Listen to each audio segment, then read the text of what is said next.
feeling about the movie was always that the default position would be we'd have a really cool action movie. Enough teenage boys would pay for the movie to break even. We thought it would be a big film, but we didn't really expect it to be a worldwide global phenomenon. I think the universality of appeal that it had was surprising. Nobody really knew that it would be so popular. In the first test screening, the audience was quiet all the way through.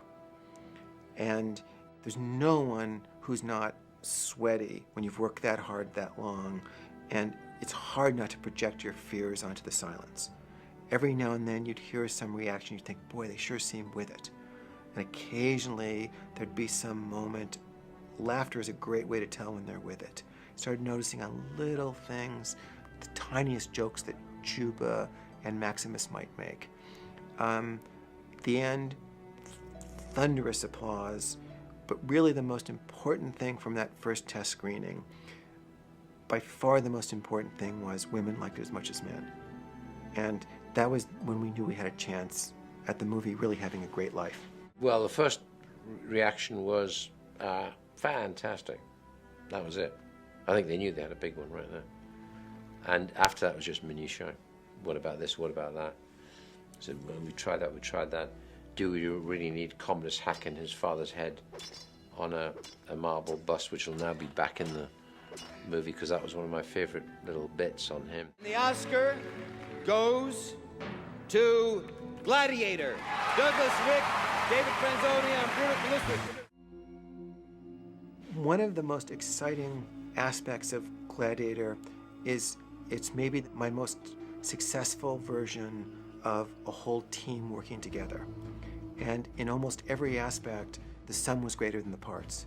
Just on all these films, I learned more by the departments I've put together, who of course will go in and do all their research, and I get the brunt of all that research. It was not the dry, historical world of history so much as it was the romantic ancient world of Byron and Shelley and Coleridge.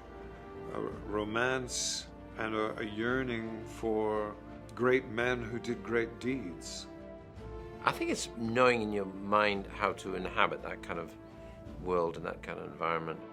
That goes right through to the costume, the armor, the length of a skirt on a man, the kind of swords, how they're made, the weight of the sword. The whole thing is a detailed exercise. Well, it's not an exercise, it's art, and it's fascinating. There are some projects in which the artistic choice is the commercial choice.